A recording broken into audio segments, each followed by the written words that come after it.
On my son's 38th birthday, I placed a manila envelope on the dinner table in front of his wife. I didn't explain what was inside it.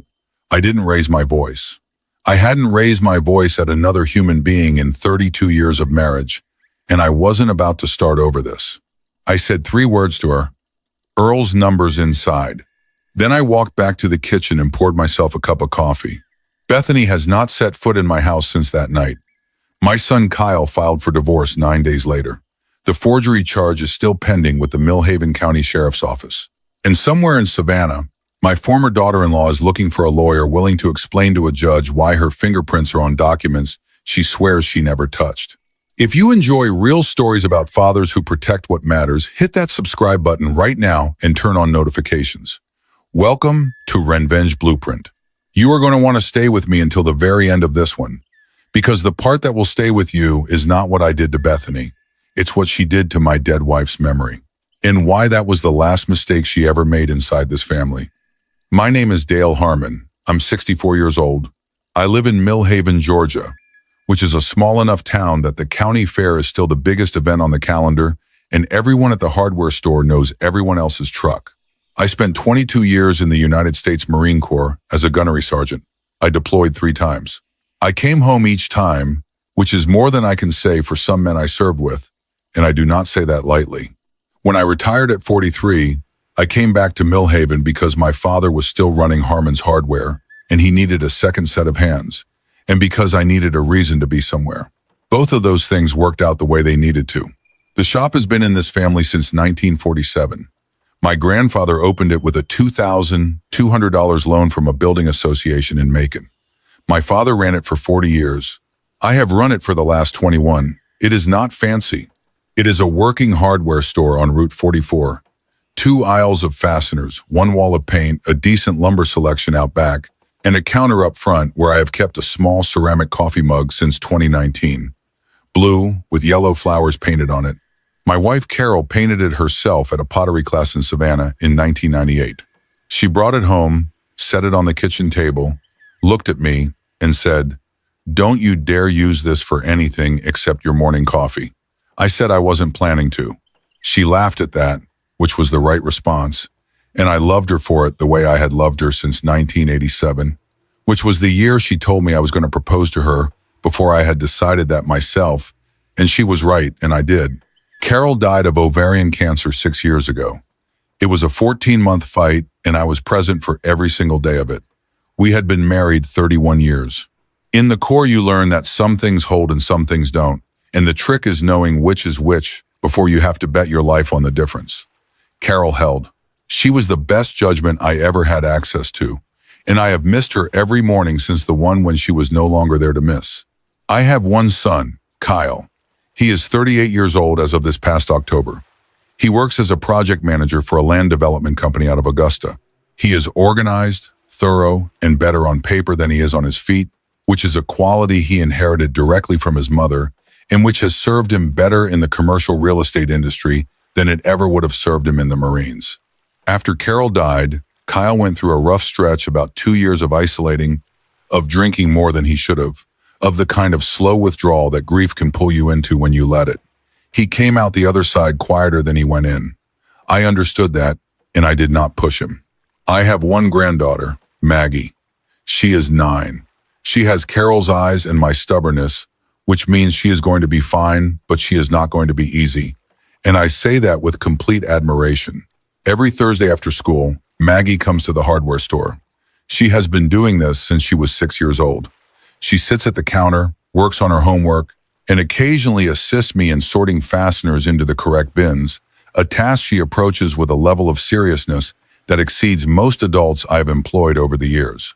When she finishes her homework, she takes a Coke from the small refrigerator under the counter and asks me questions.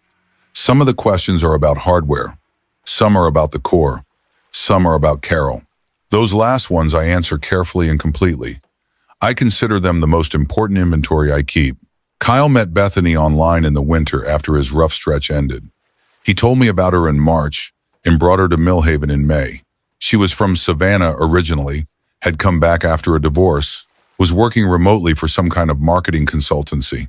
She was 35 at the time. Bright, good at conversation, the sort of person who knows how to be liked in a room without appearing to try. She told me, at that first meeting, that she had always admired people who built things with their hands. I thanked her for saying so. I did not say what I thought, which was that people who describe themselves as admirers of hand-built things usually mean they enjoy the aesthetic of the result, rather than the 30 years of early mornings required to produce it. That was an uncharitable thought, and I kept it to myself, and I told myself I was projecting. Kyle was genuinely happy around her. That was real. He laughed more than he had in 2 years. He called me more often. He brought her to the house in August, and she walked through the rooms with the comfortable confidence of someone who was already deciding how she felt about the furniture. But I told myself that was just her personality. I told myself that a number of times during year one. They married the following June. I paid for the rehearsal dinner and wore a tie. I was polite. Politeness has always come naturally to me in social settings, which is a quality I deliberately cultivated in the core, because the alternative reacting to everything is how you end up making decisions you don't get to unmake. The first thing I noticed, Bethany never asked about Carol. Not once, in the 18 months between meeting her and the wedding. She walked through a house with 31 years of Carol in every room, photographs on every wall, Carol's pottery on the kitchen windowsill, the south side garden that Carol planted, and that I have continued to maintain because I find the maintenance useful, and she never asked a single question about the woman who had lived there. Not one. Not out of curiosity, not out of courtesy, not in passing. I noticed that the way you notice a missing sound. The absence was too complete to be accidental. The second thing I noticed, Bethany arrived with opinions about the hardware store. Friendly opinions, enthusiastic opinions, the kind that come wrapped in phrases like this has so much potential, and have you ever thought about leasing part of the space to local artisans? And the Route 44 corridor is really underutilized as a retail destination. I thanked her for each suggestion. I did not implement any of them. Harmon's Hardware has been a hardware store for 77 years. I intend for it to remain one. The third thing I noticed was smaller and took longer to name. Maggie started coming to the shop less on Thursdays. When I asked Kyle about it, he said Bethany had enrolled Maggie in an art enrichment program on Thursday afternoons. He said it with the tone of a man who is repeating something he was told, rather than something he independently decided, and I noticed that too, but I let it go. Bethany was enthusiastic about Maggie's development, Kyle said. That sounded reasonable. I said that was good. I noticed all three of these things over the course of almost 2 years. I did not act on any of them. I want to be honest about that, because I have had 6 months to think about when the right time to act would have been, and I still do not have a clean answer. Maybe the right time was earlier. Probably it was. Some things, when you look back at them, were always going to cost more than they should have, because the people who could have stopped them decided to wait. Then 3 things happened in a single week, and the waiting ended. The first was a phone call on a Monday morning from Don Simmons at Millhaven County Bank. Don has been my banker for 23 years.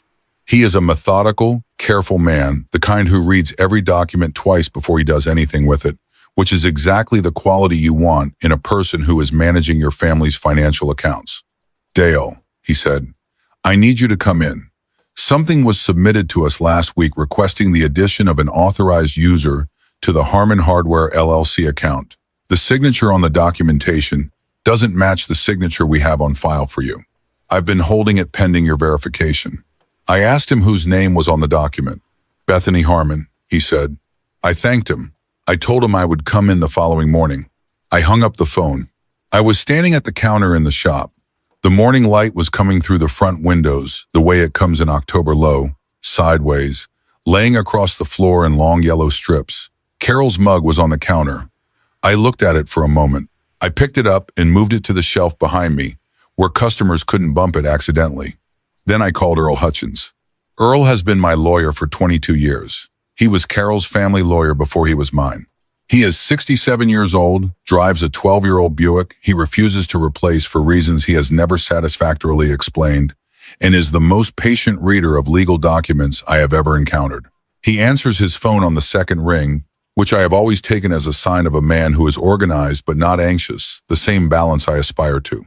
Earl, I said, pull the Harmon family trust documents. I want to go through them again. A brief pause. Has something happened? Something has started, I said. I want to understand what I'm looking at before I decide how to respond to it. That was Monday. The second thing happened on Wednesday afternoon. Maggie came to the hardware store at 4 o'clock, not a Thursday. I knew something was wrong immediately because Maggie is a child who follows routines with the same commitment I do. It's probably the strongest thing we have in common, and she does not deviate from them without a reason. She sat at the counter. She didn't take off her backpack. She didn't ask for a Coke. I waited. After a few minutes, she said quietly, "Grandpa, did Grandma Carol love Daddy?" I set down the inventory sheet I was holding. "More than anything in this world," I said. "Why are you asking?" She looked at the counter, not at me. Bethany said Grandma Carol was mean. She said Grandma Carol didn't really love Daddy. And she said Grandma Carol got sick because she was sad all the time because of you. Maggie paused. Her voice was careful the way a child's voice gets when they're trying to repeat something exactly right. She said you were mean to Grandma Carol. That's why everything happened. I want to be precise about what I felt in that moment, because I think it matters. I have spent 40 years, 22 in the Corps, and 18 running a family business, learning the difference between a reaction and a decision. A reaction happens to you before you can stop it. A decision is something you make with whatever is available in the time that you have.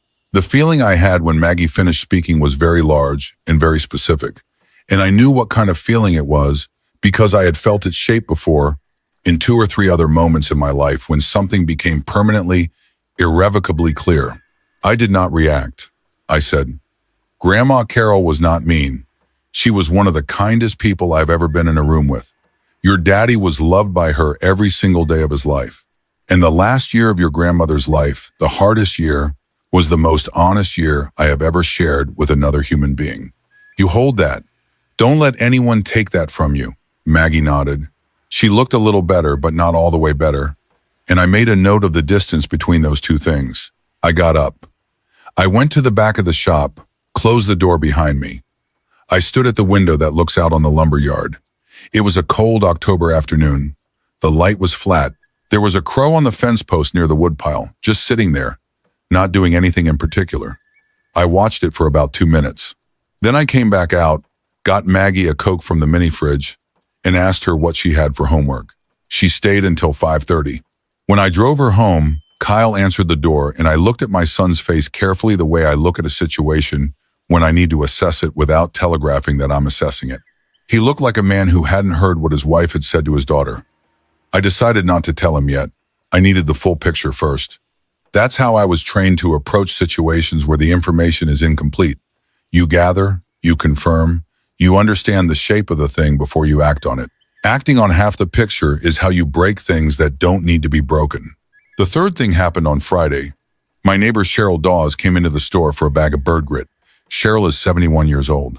She has lived across Route 44 from the Harmon property since before I was born, runs the Altar Guild at Millhaven Baptist Church, and knows everything that passes through this county because small-town church hallways have always been the most reliable intelligence network available to civilians. She set the bird grit on the counter, and then she said, Dale, I need to tell you something, and I need you to not get upset. I told her I was listening. I've heard things about you from a few different people over the past few months, that you drink too much, that they use the word unsafe around children.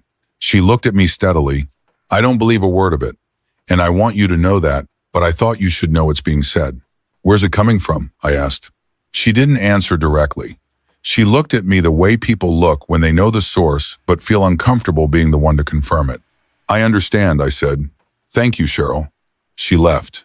I stood at the counter for a long time. A whisper campaign.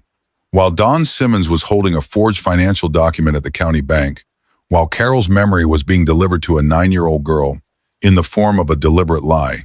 While the Thursday afternoon art enrichment program was systematically reducing the number of hours Maggie spent in a building with security cameras, this was not disorganized. This was architecture. I went home Friday evening and got out a yellow legal pad, the same kind my father kept at the shop register for 40 years. The same kind I have used for notes my entire adult life. I wrote down what I had, 5 items, numbered. Forged signature on LLC account authorization document. Don Simmons has the original, has confirmed signature discrepancy. Security camera footage. Bethany in back office, 4 separate occasions over the past 3 months. Third occasion, phone raised toward filing cabinet, consistent with photographing documents. Whisper campaign. Reports of drinking and unsafe around children, attributed to sources within Bethany Harmon's social network. Timeline, 8 months minimum. Maggie Harmon, age 9. Bethany Harmon made specific false statements to Maggie regarding Carol Harmon's character and Dale Harmon's treatment of Carol. Earl Hutchins. Review trust for any vulnerability. Confirm structure. Identify what any potential challenger would need to succeed. I put the legal pad in the nightstand drawer. I did not call Kyle. I did not confront Bethany. I did not mention anything to anyone. I went to bed. At 7 o'clock the following morning, I drove to Earl's office. His 12-year-old Buick was the only car in the lot, which meant he had come in early, which meant he had thought about our conversation overnight and wanted a head start on the documents before I arrived. He had the trust papers on the table. "The trust is irrevocable," he said. Carol insisted on that clause. "You tried to talk her out of it. You said at the time you might want flexibility later." And she said, and I'm quoting from my notes because she told me to write it down, "He'll want to change his mind when the time comes. Set it up so he can't." I was in this office when she said that. Earl folded his hands. "You laughed. You signed it the way she wanted." "I remember," I said. "Maggie is the sole beneficiary, the hardware store, the 4.2 acres of Harmon family land on Route 44, and the family residence. You retain lifetime management rights. Kyle retains lifetime use rights, meaning he can live in the house and operate the store, but he cannot sell, transfer, or encumber any of it. A spouse of Kyle's has no legal claim to any trust asset, not during the marriage and not in a divorce proceeding. The only pathway to challenge the trust validity is to establish that you, as the grantor, were mentally incompetent at the time of signing." Earl paused. "You signed this in February of 2017. Carol had been diagnosed 6 months prior." "Yes," I said. "If someone were building a competency challenge, they would need evidence of cognitive deterioration, erratic behavior, substance abuse, or impaired judgment, preferably documented by people who knew you." He looked at me over his reading glasses. "Dale, has anyone in your community been describing you as erratic, or unstable, or impaired in any way?" I told him about Cheryl. I told him about the timeline, 8 months of the whisper about drinking, more recent edition of unsafe around children. I told him about the attempted LLC account access at the bank. Earl was quiet for a long moment. He looked out his window at the parking lot. Then he said, "That's a very specific shape for a rumor to take." "Yes," I said, "it is. And the forged document suggests access to the financial structure was the immediate objective. Not the long game, the immediate step. If she's on the LLC, she has standing related to business income. And if the trust is later challenged on competency grounds, a demonstrated financial stake in the business might support her claim of standing to bring the action." "That was my read," I said. "It's a coherent legal strategy," Earl said. His voice was measured, the way it gets when he is processing something carefully. "Someone advised her, this isn't improvised." "She's been in my back office 4 times, I said.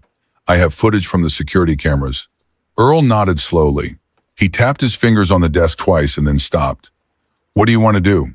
I thought for a moment about Carol in this same office. 6 years ago, thin by then, but her voice still exactly hers. Asking Earl to walk through every scenario, every contingency, every possible avenue by which what she was building could be undone. Sitting forward in her chair, taking notes in the small handwriting she always had, making Earl repeat himself on points she wasn't satisfied she fully understood. Building a wall she would never see needed. "I want to understand the complete picture first," I said.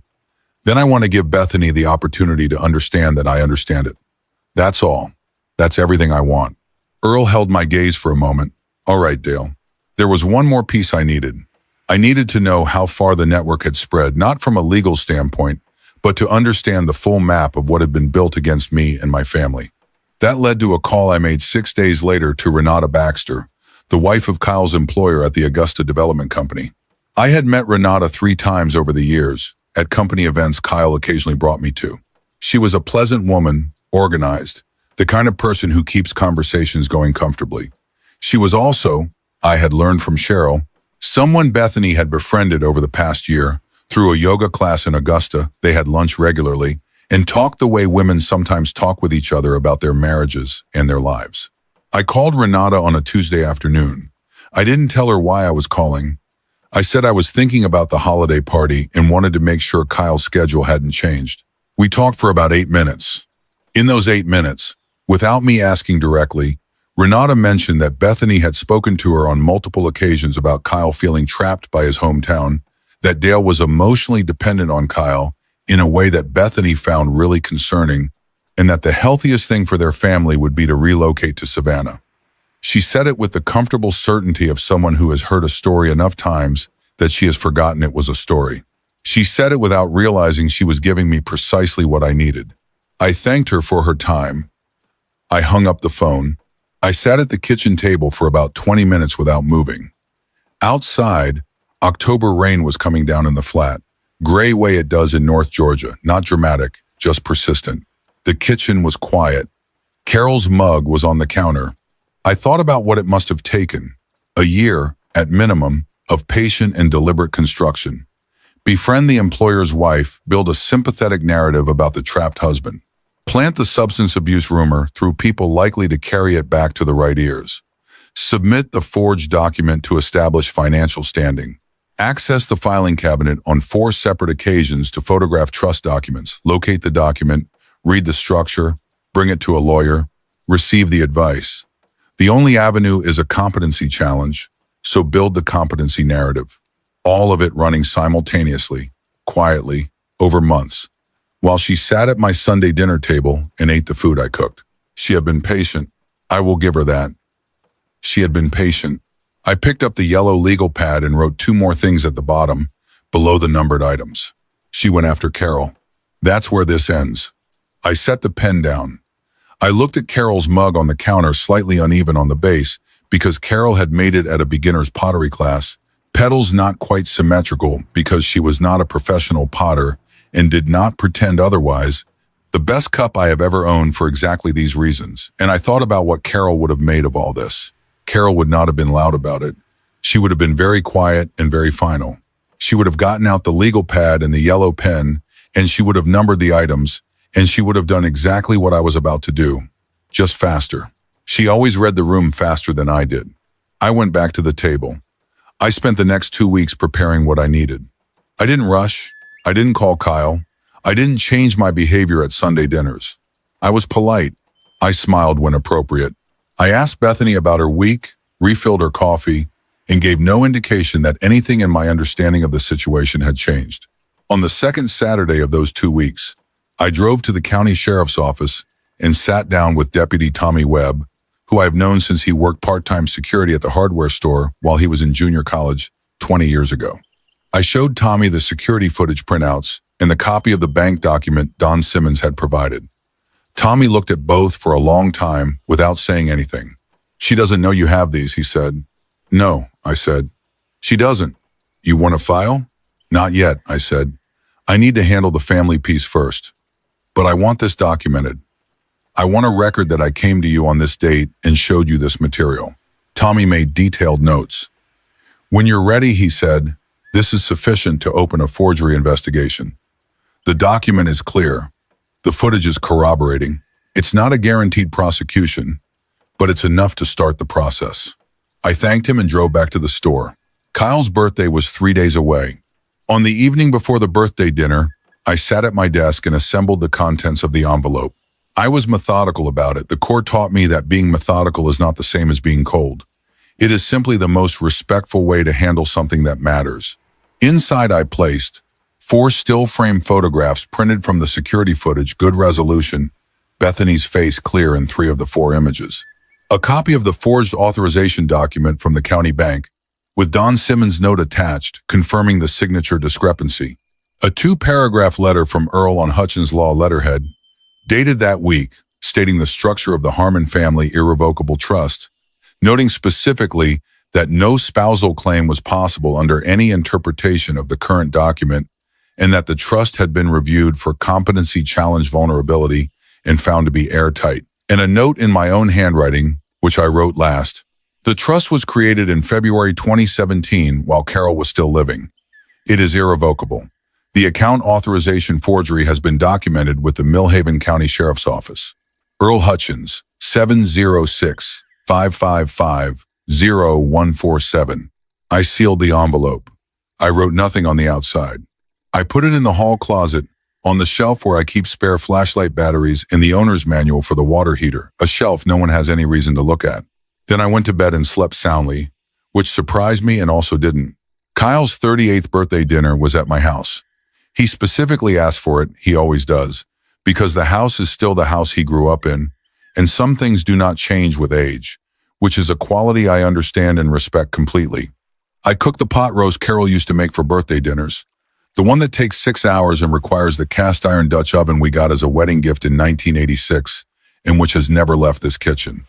I made the biscuits the way Carol's mother showed me the first Thanksgiving I spent with her family in 1988, which involves 3 times as much butter as seems reasonable and more patience than most recipes require, and which produces a result that is worth every minute of the patience. Kyle's friend Marcus came, our neighbor Ray Hutchinson and his wife Paula, Earl and his wife Donna, who I had invited specifically because I needed Earl in the room, and because Donna is precisely the kind of person who knows how to keep a birthday dinner feeling like a birthday dinner regardless of whatever is happening underneath the surface. Bethany came. She was dressed nicely, gold earrings, the kind of careful presentation that signals awareness of the room. She held Kyle's arm when they came in and she smiled at me and I smiled back.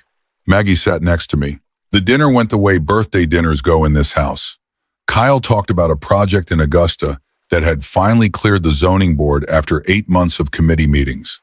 Marcus told a story about a site inspection in January that involved a frozen porta potty and a property surveyor who refused to take off his cowboy hat regardless of weather conditions, which was genuinely funny. Earl made the kind of jokes he makes, slow, dry, precisely timed for the beat of silence that always comes just before the laugh. Donna kept everyone's glass full. Ray Hutchinson told the same story he tells every year about the county fair goat judging, which is somehow still amusing to everyone at the table, despite the fact that everyone at the table has heard it 4 times. I watched Bethany the way I had always watched her, quietly, without showing that I was watching. She was good at the table. She laughed at the right moments. She asked Marcus questions about his kids and genuinely seemed to listen to the answers. She turned to Kyle with the ease of a woman who believes she is secure in her situation. I recognize the performance because I have seen many performances over 64 years. Hers was technically proficient. Then, around the main course, the texture of the room shifted. Very slightly. Only someone who had been paying attention for 2 years would have noticed it. Bethany said, "Dale, this house is really something. All this space for one person."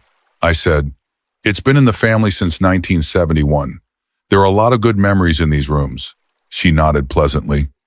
"The hardware store is doing well this year?" "Same as always," I said.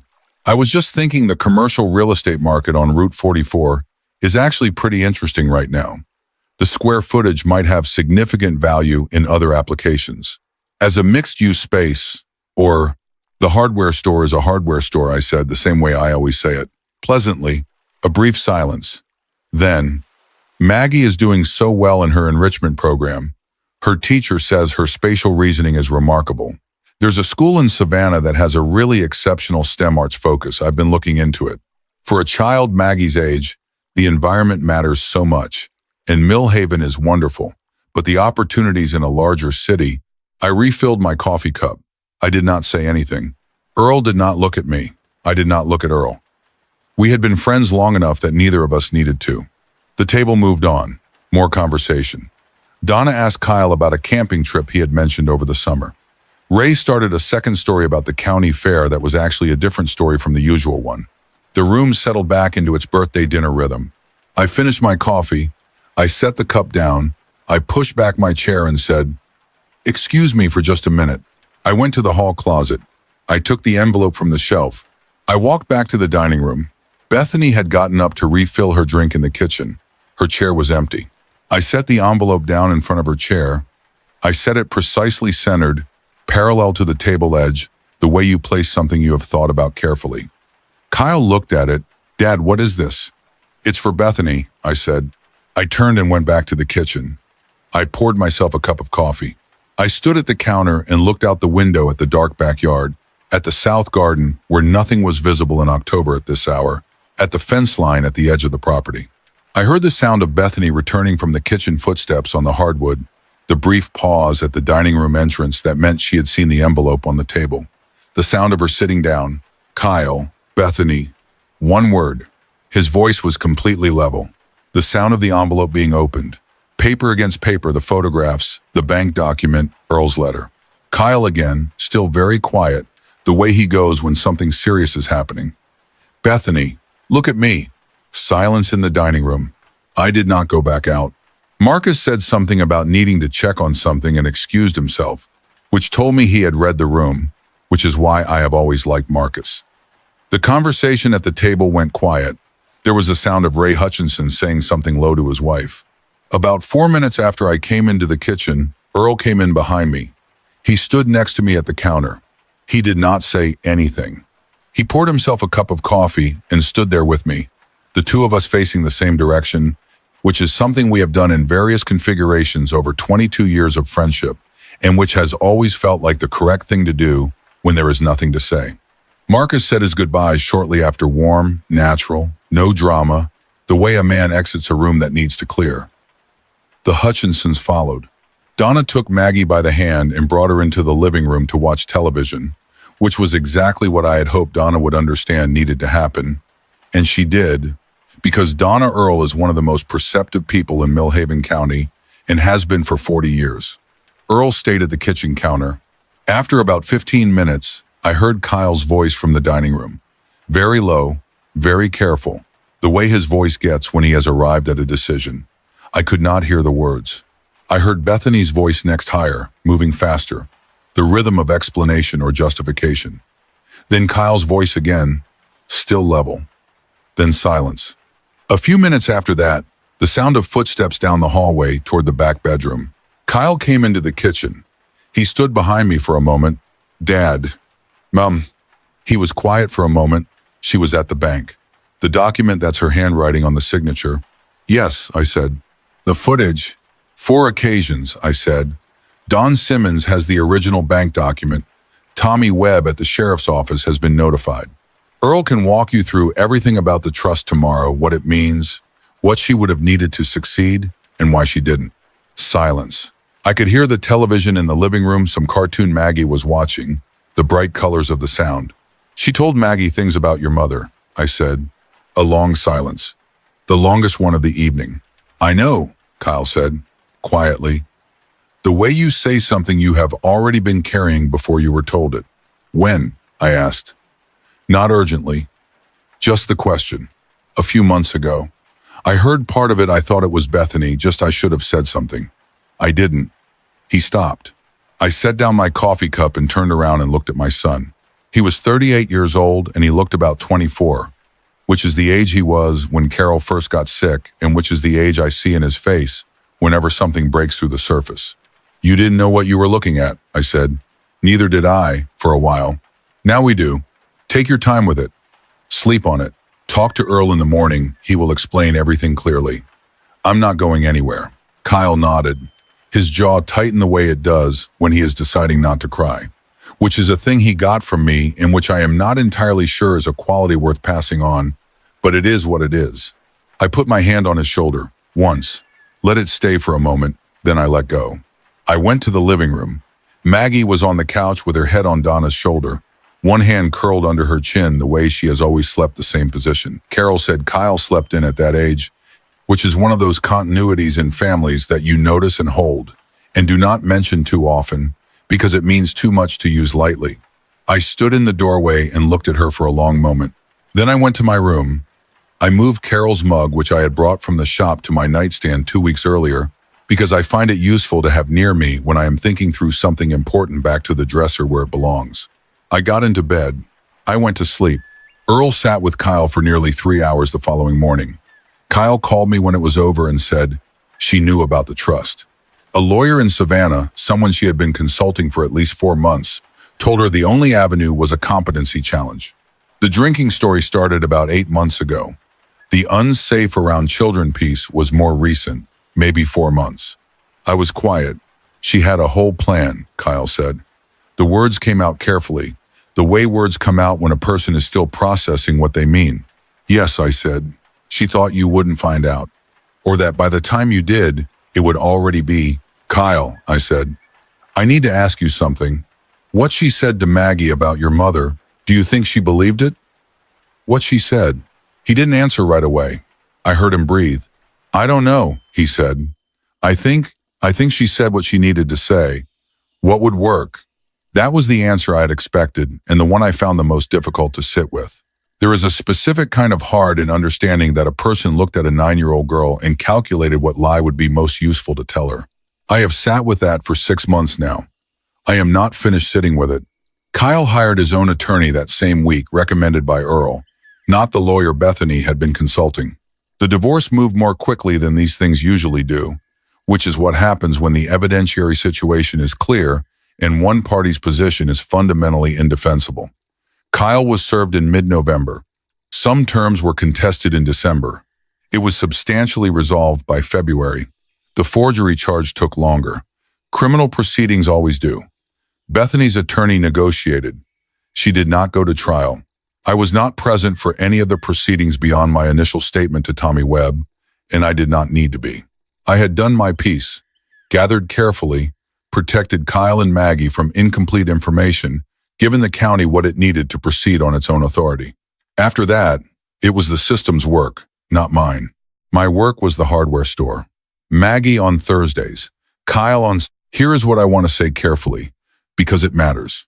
I made mistakes.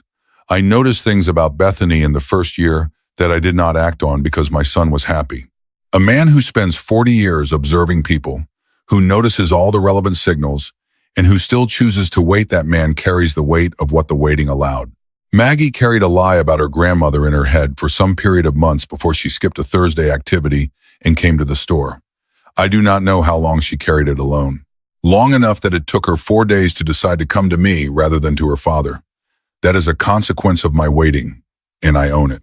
I have also wondered more than once whether the birthday dinner was the right approach, whether I should have called Kyle first, shown him the evidence privately, let him lead the conversation with his wife in his own way and time. Earl thinks I should have. Kyle has been generous about it. He has said he understands why I did it the way I did it, but I think if he is being fully honest, he would have preferred to know first. My answer, and I hold it with some uncertainty, is this. I needed Bethany to understand in that moment that the system she had built had been read by someone who had been reading people since before she was born. Not theorized about, not suspected, read completely, documented, and handed to the appropriate authorities. I needed her to see my face when she understood that. I think I needed that for Carol as much as for anything else. That may not have been admirable. I'm not sure admirable is the right standard for everything a person does when they are 64 years old and their dead wife's memory has been weaponized against their granddaughter. What I know with certainty is that small lies are never contained. Every lie in Bethany's architecture required another lie to support it and another to support that one. The whisper about my drinking required the yoga friendship with Renata. The competency strategy required the forged document, and the forged document required access to the filing cabinet, and the access required reducing the time Maggie spent in the store with its cameras. The lie to Maggie required Bethany to have said similar things often enough to herself that she could say them to a 9-year-old without hesitating. A structure of that complexity has a lot of joints, and joints fail under pressure, and the pressure I applied was patient and documented and entirely legal. I also know this, Carol knew, not about Bethany specifically, because Bethany did not exist in Carol's lifetime, but Carol knew the shape of a threat. She set up an irrevocable trust while she was dying of cancer, and she specifically instructed Earl to make it irrevocable because she knew her husband well enough to know he would find a reason to be flexible when the moment required it. She was right. She was right about almost everything in our 31 years together, and she was right about this. She looked at the map of the future from a bed in this house, 6 years before the specific threat arrived, and she built a wall in exactly the right place. I think about that. I think about what it means to love your family forward, not just what you give them today, but what you construct to stand for them when you are no longer standing. Carol gave Maggie the hardware store, the land, and the house. She gave her those things through Earl Hutchins and a piece of paper that cannot be undone. She gave them to a granddaughter she only knew for the first 3 years of her life, in a body that was getting sicker every month, and she did it without fanfare and without asking anyone to notice. That is the kind of love I have spent 6 years trying to understand how to be worthy of. There are people in your life who are not what they present themselves to be. I am not saying this to make you suspicious of the people you love. I am saying this because suspicion is the wrong word. The right word is attention. Watch what people do when they think no one important is watching. Watch how they treat people who can't offer them anything. Watch whether they ask questions about the people who came before them, or whether they walk through a house full of another life and never inquire about it once. The small absences are the map. I noticed every one. I waited too long to act on them, and I will carry that. But pay attention to the railing. Whatever the railing is in your house, the thing that someone keeps saying they'll fix, the thing that looks fine from the outside, the thing a person would have to know about to know is wrong, look at it closely. Look at who last touched it. Look at whether it will hold the weight of someone small and trusting. That is the whole lesson. That is everything I know. 6 months after the birthday dinner. It is a Thursday afternoon in April. The hardwoods along Route 44 are the particular color they only are for 2 weeks in the spring, that clean, new green that comes before summer comes and deepens everything into something heavier. Maggie comes through the front door at 3:47, backpack pulling at her shoulders, the bell above the door ringing the same way it has rung since my grandfather installed it in 1961. She takes her seat at the counter, takes out her homework notebook, sets it open to a half-finished page. I pour her a Coke from the mini fridge and set it on the counter next to Carol's mug, which has been back in its place since the night of the birthday dinner, and which will stay in its place for as long as I am the one opening this store in the mornings. We don't talk much for a while. Maggie works on a social studies assignment. I work through a new delivery of hex bolts that the supplier continues to mix with the carriage bolts despite 4 separate conversations with their distribution coordinator, which is a problem I have decided to accept as a permanent feature of the relationship. "Grandpa," Maggie says eventually, without looking up. For my family project at school, I have to write about someone in my family who taught me something important." A pause. Her pencil moves on the paper. "Can I write about Grandma Carol?" I set down the hex bolt I was sorting. "Of course you can," I said. "Can you tell me something about her?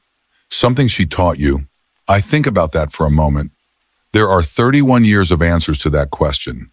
I try to find the right one for a 9-year-old on a Thursday afternoon. "Your grandmother taught me that patience is not the same thing as passivity," I say. "She was the most patient person I have ever known. She could wait out things that would have broken most people. But she was also the most prepared person I have ever known. She never waited without preparing. She made sure that the things she loved would still be standing when the thing she was waiting out was finished. She built what she could, she protected what she loved, and she never needed anyone to see her doing it." Maggie is writing some of this down. Her handwriting is careful and small, slightly below the lines on the notebook paper, which her teachers keep trying to correct and which she keeps ignoring. I find this endearing. "What else?" she says. "She loved you before you were born," I say. "When your dad told us you were coming, this was about a year before you arrived, your grandmother went quiet for a day. The way she went quiet when something made her very happy. She didn't say much about it. But the following week she drove to Earl Hutchins' office and asked him to add a provision to the trust for an expected grandchild. She put your future in order before she ever knew your name or your face." Maggie stops writing. She looks at Carol's mug on the counter. She looks at it for a moment without saying anything. "Did she know she was going to die?" she asks. I consider this carefully. It is an honest question and it deserves an honest answer, but the honesty needs to be the right size. "She knew she was very sick," I say. "She was honest about what that meant. She didn't hide from it." "Was she scared?" I think about Carol in the last months, not in the way that brings the grief, but in the way that brings the specific, detailed memory of who she was in those months. The way she organized the house so that everything had a place and I would be able to find it. The way she told Earl exactly what she needed the trust to accomplish, point by point, without sentiment. The way she sat on the back porch on the good days and looked at the garden with an expression that was peaceful, in the way that only very honest things are peaceful. "She told me once," I say, that what she was most afraid of was not her own dying. She said that was manageable, her word. Manageable the way she always said hard things plainly without asking anyone to feel sorry about them. She said what she was afraid of was missing the things that would come later, the important things she wouldn't be there for. I pause. So she handled it the way she handled everything. She built what she could. She trusted the people she trusted. And she said goodbye properly to everyone who needed it.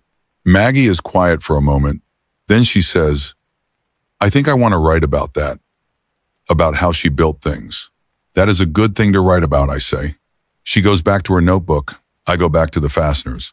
The store is quiet in the particular way. A hardware store is quiet on a Thursday afternoon in April. A few customers in and out, the radio playing low in the back room, the refrigerator unit humming in its steady, patient way.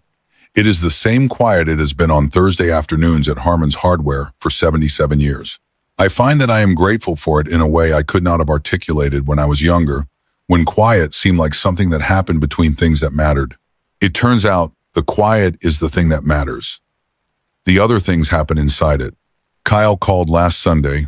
He has been seeing a therapist since January, which I recommended, and he resisted for 5 months before beginning, which is the standard pattern for the men in this family and, as best I can tell, for most men of our region and generation. He sounded better.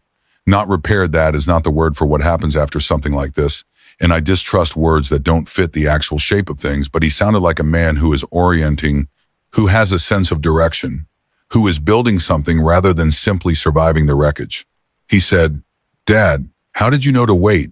When Don Simmons called, how did you know not to call me right away? I thought about that.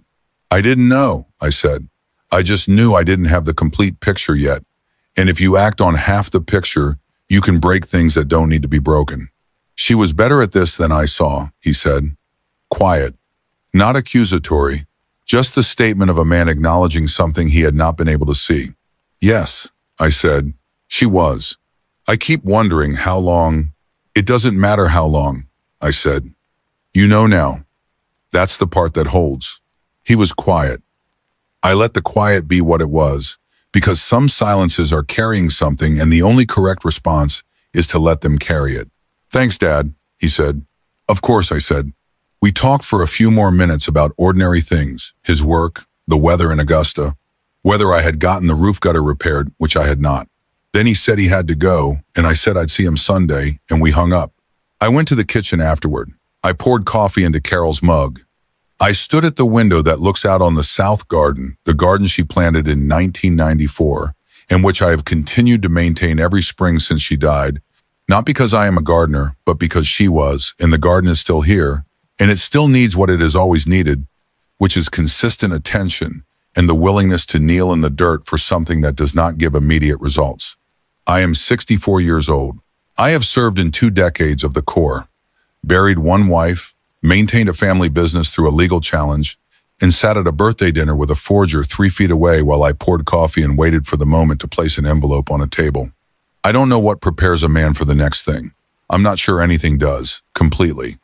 I know how to fix things and how to wait and how to read a room quietly without showing that I'm reading it. I know how to love someone so thoroughly that I can still hear her thinking from the other side of a house she no longer lives in. I know how to miss that. I have a granddaughter who comes on Thursdays and a son who drives up on Sundays. I have a lawyer I trust completely and a hardware store that has been in this family for 77 years, and a trust that says it will remain in this family for as long as Maggie wants it. I know where Carol's mug is. I know what she painted it for. I know the exact words she said when she set it on the table that day in 1998, and I know the laugh that came after, and I know what that laugh sounded like. That is, I have decided enough. If you stayed with me to the end of this, thank you. Hit that like button. Subscribe to Revenge Blueprint if you haven't already, and tell me in the comments what city you're watching from. And I want to ask you this. Has anyone ever come after something in your family that they had no right to? Tell me what you did. Tell me what you saw first. Tell me what made you finally move. I'll read everyone. Stay patient, stay watchful, and know what's in your trust documents.